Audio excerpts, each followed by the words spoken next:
Welcome to the Say It Different podcast. My name is Tyler, and I'm joined every episode with my great friend, Justin Dailey. Our hope is to have real, authentic, and helpful conversations about the issues that we're all facing and talking about. Our perspective is going to say it different. Welcome back, everybody, to the Say It Different podcast.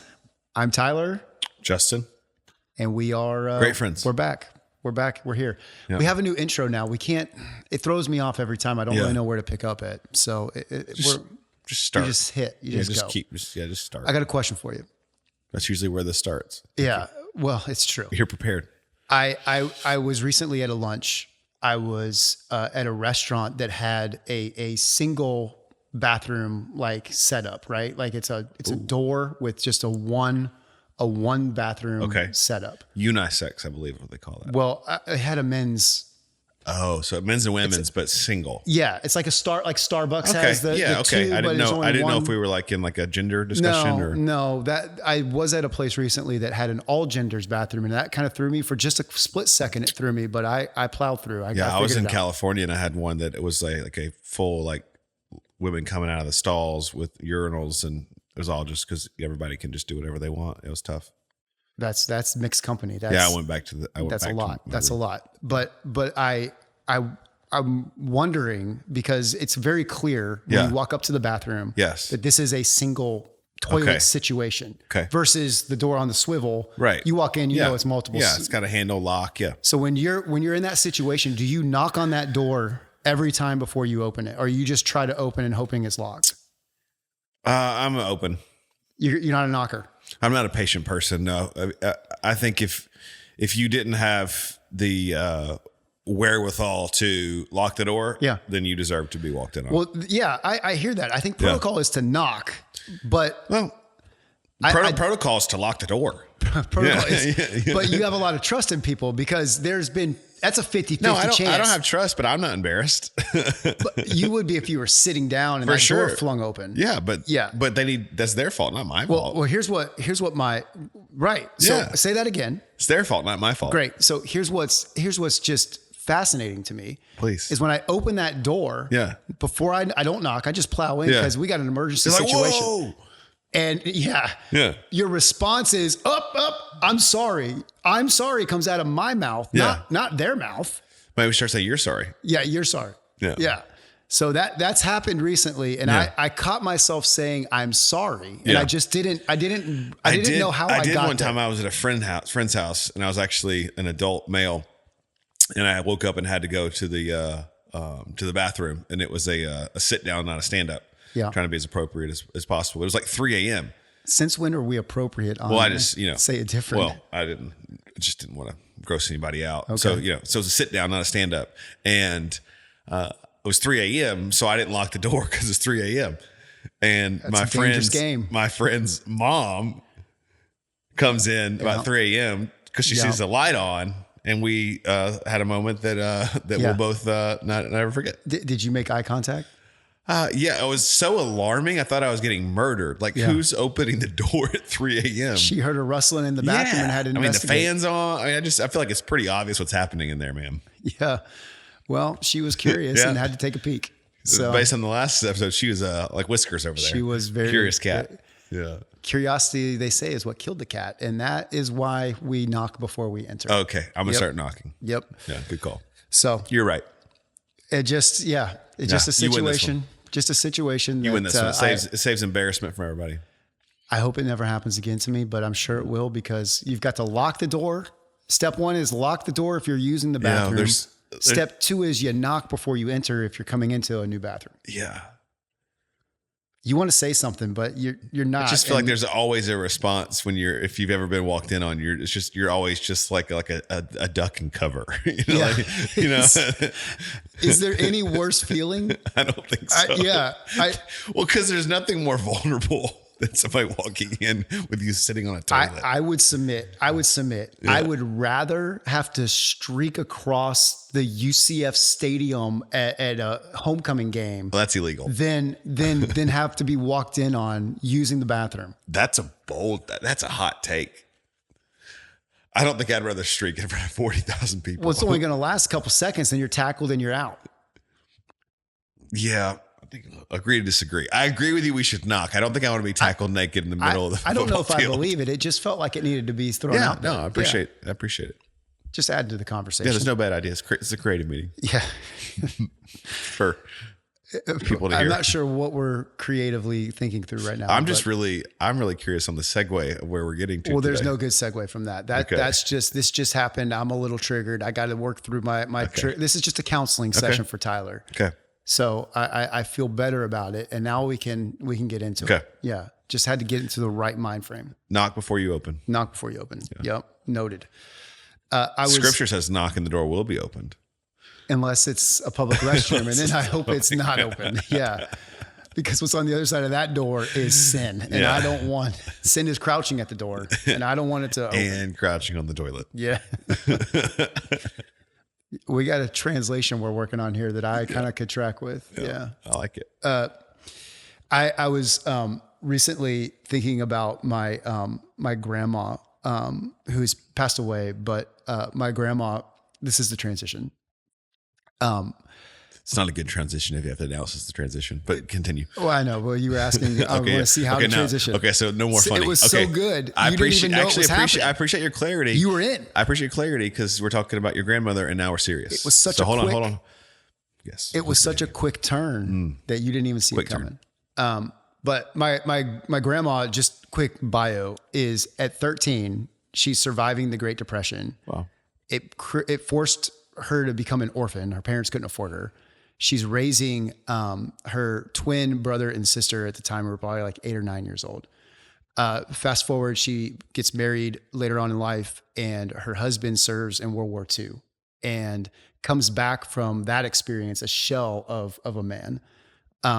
And later on, my grandmother, her oldest firstborn daughter at 12, died in a sledding accident in Pennsylvania, like this horrific accident. And she lives this entire life of complete like heartache and just tough situations and circumstances. Dies in love with God and is in heaven. The other thing that I remember from my grandma is at 13, she started, I don't remember this personally, she told me this, but at 13, she started smoking cigarettes. It's the time period. It was very common, but you're also an orphan. Like you got to deal with the stress somehow. Right. And so from 13 to like 70, I remember I was old enough to remember my grandma in her 70s quit smoking cold turkey. Just one day said, it's bad for my health. Done. Like that's just how tough of a woman she was. Impressive. And I'm just curious because I look at at her life, and I read a lot about like culture and things today. And I think there's a phrase, something along the lines of like hard times produce tough minds, soft times produce soft minds. Yeah. Right. And it's funny to take my grandmother's life and experiences, and then I compare them to some of the stuff that I'm navigating with my kids, or the complaints that I hear with my kids, or complaints that I hear from people in our church, or complaints that I hear from people on our young staff on our team that haven't really been through truly hard times. Hard for them, but not to the level of like what people before us. I'd submit you and I haven't been through the type of hard times that some of like what we just listed, right? And it just sounds really ridiculous when you hear some of the complaints, when you think about how we got to where we are today. For sure. And what's interesting, and what's kind of like this thing I'm processing and thinking through, is I'm looking at my kids, and there's something about hardships that they need to experience. Mm-hmm. There's something about struggles that they need to have, but there's a fatherly heart in me for both my kids and the people that I lead, the people that I pastor, that I want to jump in and save them or help them or pull them out of that struggle. But it's actually like robbing them of something they need, because those struggles put grit in us. Those struggles put faith in us. They put trust in us. They put things in us that we actually need. And I don't know, that's just all floating in my head. Like what are your thoughts to all that? I mean, it is true. Like my grandmother has a very similar, mom died in childbirth, one of her younger siblings, and houses burned down and parents left and siblings died. Her first 2 children died. Her first and third child died after birth. So I think the thing about leading people now is their trauma is real to them, but it's not actually real trauma. Like, so we have to care like it's real, but when you hear it, you're like, okay, you're going to be fine. Yeah. So like I think we want to compare it to our grandparents, but they survived Great Depression and World Wars. I think we're seeing generations, us included, a product of the best country in the world, most free country in the world, one of the wealthiest countries in the world. And so, yeah, our problems are not of the magnitude of the previous generations. They're not. Yeah. There's not plagues. Like, yeah, COVID was awful, but it wasn't anything like the Spanish flu or the Black Plague. Like, it's not the same. Yeah. What about the side of all of that that's like letting people struggle? I think you have to let people struggle, because I think, who is it? The founder of Dubai said, I came in on a camel. My grandkids will fly private jets, and my great grandkids will leave here on a camel. Yeah. Because easy times make weak men. Yeah. Because that's true. Like, we were meant to be galvanized. We were meant to be pushed. We were meant to go through the struggle. As Christians, that's when we rely on God, but that's when we develop our character. Right. Like, what just my personal journey up until 36, life had been pretty easy. Then having memories of 3 years of childhood sexual trauma, going through the betrayal of marriage and divorce. Like, I am a better, more refined, deeper, more humble version because I went through, in my personal journey, literal hell. Yeah. Than if it would just been easy, because you take it for granted and you just have a better perspective. Like, your grandmother had such a deeper level of faith than probably we ever will. Right. Because she went through loss and she still believed that God was good. She went through loss and still saw him provide. Like, and when her parents leave, she has to rely on him and herself. It both brings strength in her character and in her calling. Yeah. Yeah. Well, yeah, she was a tough woman for sure. Because left to ourselves, we'll make it about ourselves. And when it's easy, we'll take credit. We'll be selfish. We live in a fallen world. We have a flesh. And when it's easy, we are lazy. Just human nature. Right. Yeah. What about, I think too, like, as Christians, we're compassionate as we should be.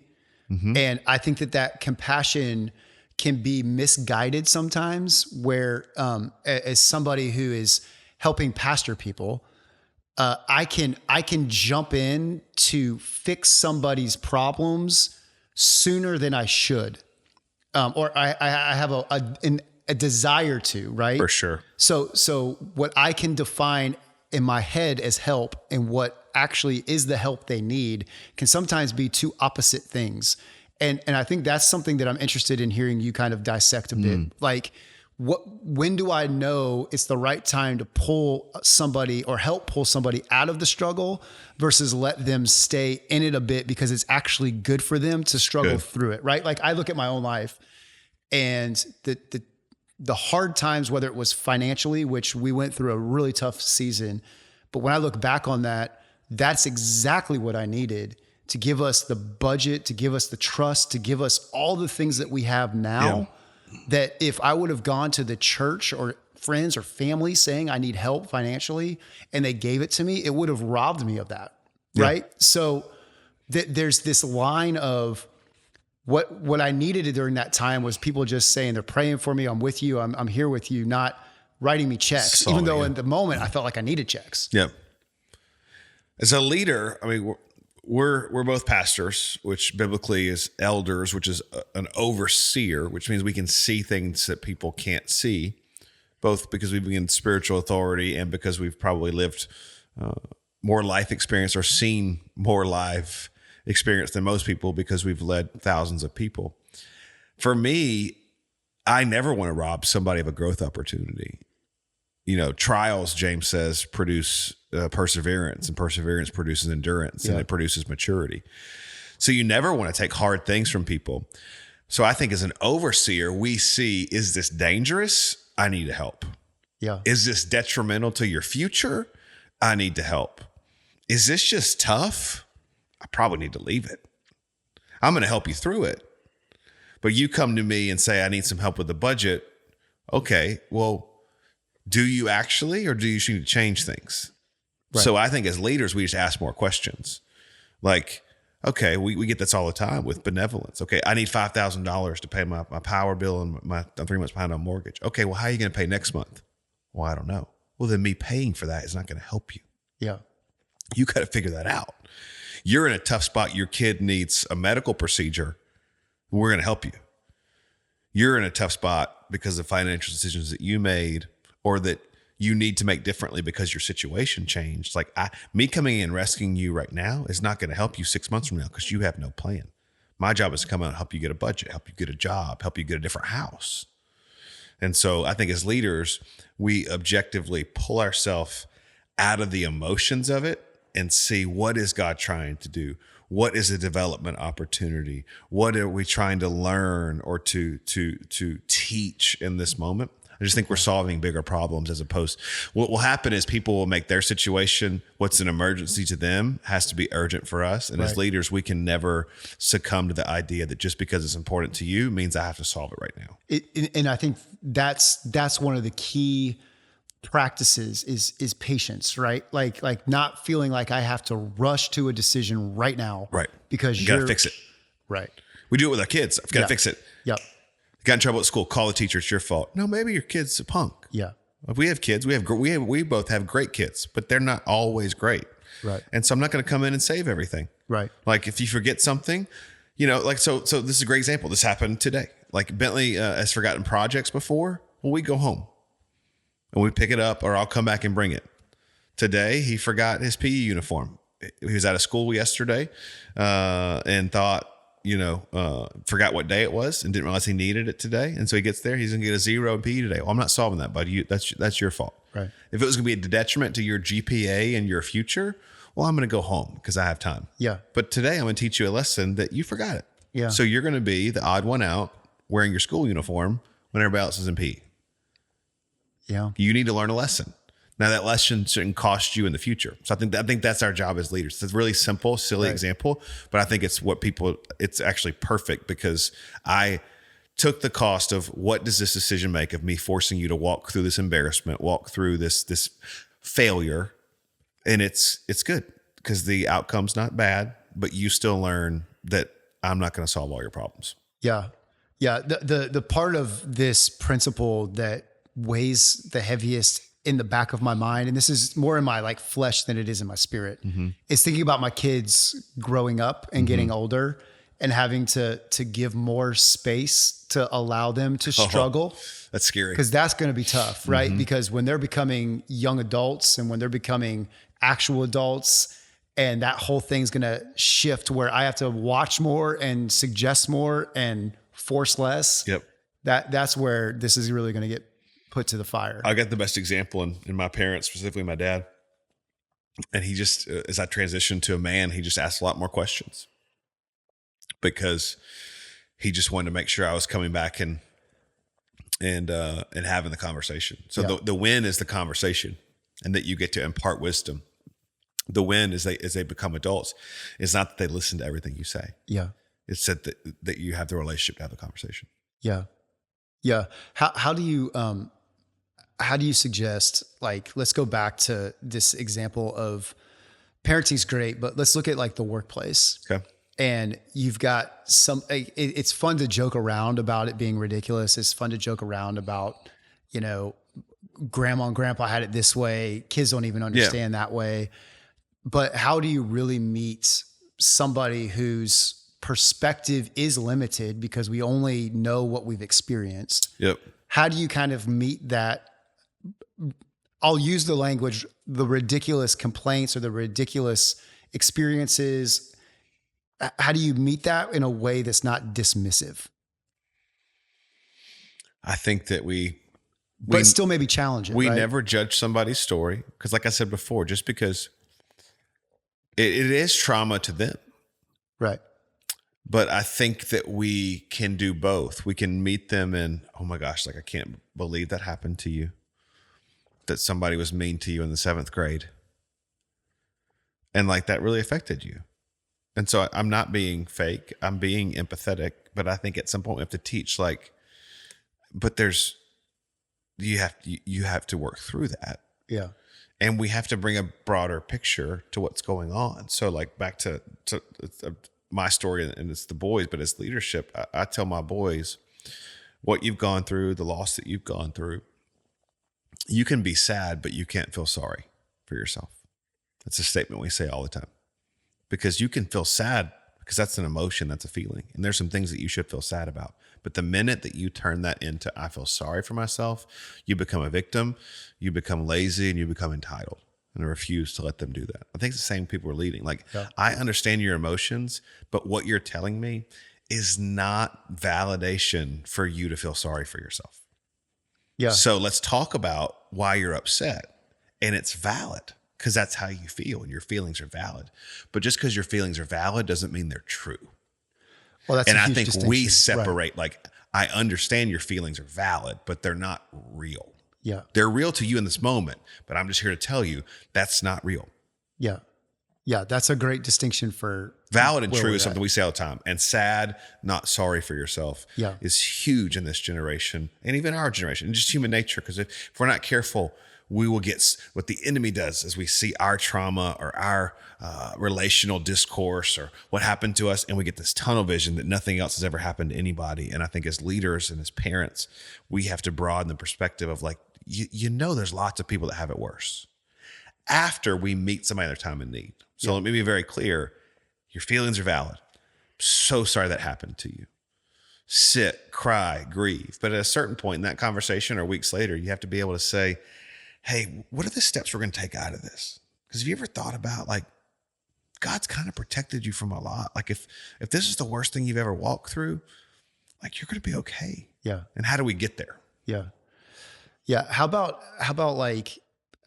if I look at a sports team, they're a good coach is pushing their team through some hard training. Yeah. Or some hard challenging times to get the best out of their team.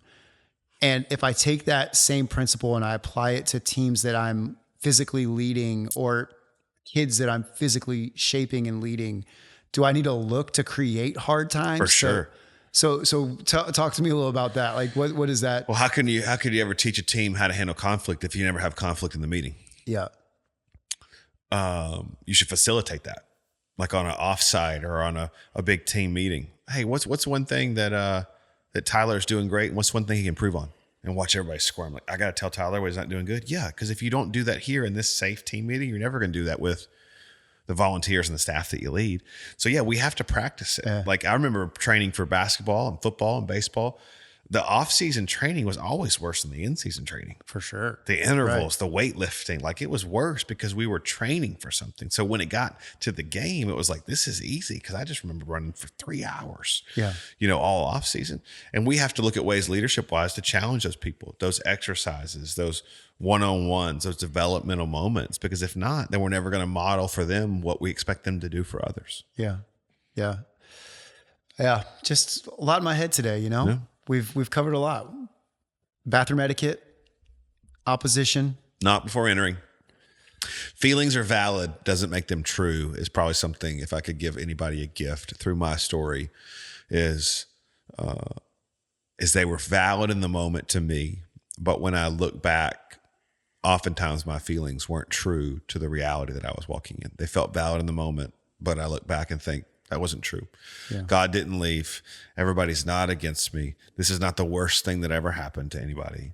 It's just, I just hope that sets somebody free. Your feelings are valid, but they're not true. Yeah. That's a t-shirt. Yeah. I like that. Not always true. Let me be very clear. Yeah. Your feelings are always valid because they're your feelings. And we need to make people feel that, but that doesn't mean they're always true. Yeah. That's helpful. That's good. I think we're out of time this episode. Great. Any closing thoughts? Any final thoughts? No, your feelings are valid on what you think about this podcast, but if you don't like it, keep scrolling. If you do like it, 5 stars only, please. That's great. Hey, share, subscribe, rate. Yeah. We'll see you next episode. Awesome. Well, hey everyone, thanks so much for listening today.